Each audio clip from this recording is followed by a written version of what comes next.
Imagine a young girl, barely 10 years old, torn from her childhood and thrust into adulthood.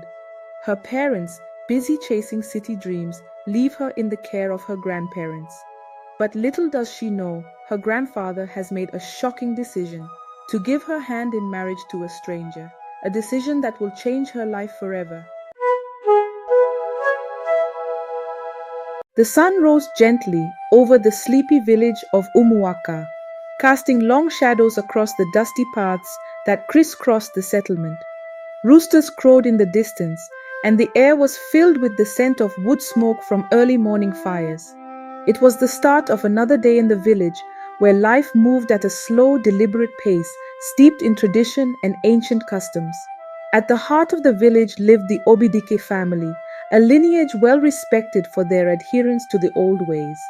Papa Obidike, the patriarch, was a man of considerable influence, known for his wisdom and deep respect for the customs that had governed their people for generations. His wrinkled face bore the marks of time, and his eyes, though clouded with age, still held the fire of his convictions. Chinwe, his 10-year-old granddaughter, was the apple of his eye. A bright, curious child with a head full of dreams, she spent her days playing in the fields, chasing after butterflies, and listening intently to the stories of the village elders. She was loved by all, especially by her parents, Namdi and Ngozi, who lived in the city but frequently visited the village to stay connected with their roots. Namdi, a modern thinker, had left the village many years ago in search of a better life in the city. He had succeeded, securing a good job and a comfortable life for his family. Yet despite his success, he never forgot where he came from. He had a deep respect for his father, Papa Obidike, but he also believed in progress and the importance of education, especially for his daughter. He wanted Chinwe to have opportunities he never had, to go to school and to make her own choices in life. Ngozi, Chinwe's mother, shared Namdi's views. She was a nurturing woman, always encouraging Chinwe to dream big and work hard. She saw a future for her daughter that extended far beyond the boundaries of Umuaka, a future filled with possibilities. But as the saying goes, man proposes but God disposes. The peace of the Obidike household was about to be shattered by an unexpected visitor. Ikena, a wealthy businessman from a nearby town, had come to Umuaka with a proposal that would set the wheels of fate in motion. A man in his late 40s, Ikena had accumulated wealth and influence through his various enterprises. Yet despite his success, there was one thing he lacked, a son to carry on his legacy. He had been married before, but his wife had borne him only daughters. In desperation, he sought a new, younger wife who might give him the male heir he desired. His search led him to Papa Obidike, a man known for his traditional values and a lineage that carried weight in the community. Ikena believed that by marrying a young bride from such a family, his lineage would be secured. On a cool evening, Ikena arrived at Papa Obidike's compound. He was warmly received, and after the usual pleasantries, he made his intentions known. "Papa Obidike," Ikena began, his voice deep and confident, "I have come with a proposal that will benefit both our families. I seek to marry your granddaughter, Chinwe. She is of good stock, and I am prepared to offer a substantial bride price in return." Papa Obidike was taken aback. The proposal was unexpected, and though he knew of Ikena's wealth, the idea of marrying off his beloved Chinwe at such a young age troubled him. Yet as Ikena spoke of the benefits, the security, the wealth, and the honor that would come to the family, Papa Obidike found himself wavering. In the quiet of the night, long after Ikena had departed, Papa Obidike sat outside his hut, staring at the stars. He was torn between his love for his granddaughter and his deep-seated belief in tradition. In the old ways, a girl's marriage was often arranged at a young age, and such unions were seen as a means of securing her future. But Namdi, his son, had always been vocal about his disdain for early marriages, insisting that Chinwe's education came first.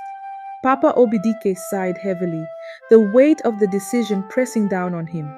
He called for his old friend Okiki, a man whose advice he had often sought in times of trouble. Okiki, a traditionalist himself, listened as Papa Obidike recounted Ikena's proposal.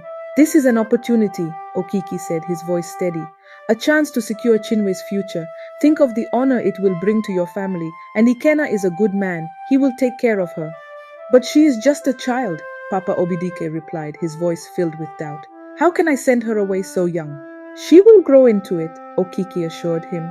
And by the time she is of age, she will be settled in a comfortable home with all her needs provided for.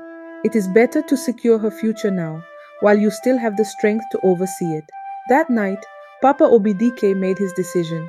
He would accept Ikena's proposal and marry off Chinwe, believing it was in her best interest. He resolved not to inform Namdi and Ngozi, fearing they would oppose the marriage and cause discord within the family. Instead, he would arrange the marriage to coincide with the upcoming village festival, when Namdi and Ngozi were away. As the days passed, the preparations for the festival and the secret marriage continued in earnest. Ikena returned to finalize the arrangements, bringing with him gifts and the agreed bride price, an amount that would ensure the Obidike family's prosperity for years to come. Chinwe, oblivious to the plans being made for her, spent her days as usual, playing in the fields and helping her grandmother with household chores. She was excited about the festival, looking forward to the dancing, the feasting, and the chance to see her friends. Little did she know that her life was about to change forever. In the city, Namdi and Ngozi were busy with their own preparations for a business trip that coincided with the festival. They had planned to attend, but the demands of work had forced them to reconsider. They assured Chinwe they would return soon and that she should enjoy the festival with her grandparents. But fate, as it often does, had other plans. The whispers started as soon as Ikena's men began delivering the bride price. The village was small, and news traveled fast. It wasn't long before rumors reached Namdi's ears. A concerned relative, unsure of what was happening, but sensing something amiss, made a call to Namdi, hinting at the possibility that Chinwe was being married off. Namdi's heart pounded as he listened to the vague details. Panic and anger surged through him. Without wasting a moment, he and Ngozi cancelled their trip and rushed back to the village, their minds racing with thoughts of what might be happening. When they arrived at the Obidike compound, the sight that greeted them confirmed their worst fears. The preparations for the marriage were nearly complete, with villagers busy setting up for the event. Namdi stormed into his father's hut, his eyes blazing with fury. "Papa, what is the meaning of this?" Namdi demanded, his voice trembling with anger. "How could you arrange to marry off my daughter without my consent? She is only a child." Papa Obidike, startled by his son's sudden arrival, struggled to maintain his composure. Part 2 coming soon. Thank you for watching. Please support my channel by subscribing. Also, do not forget to like, share, and leave me a comment on what you think about this story. Until next time, remain blessed.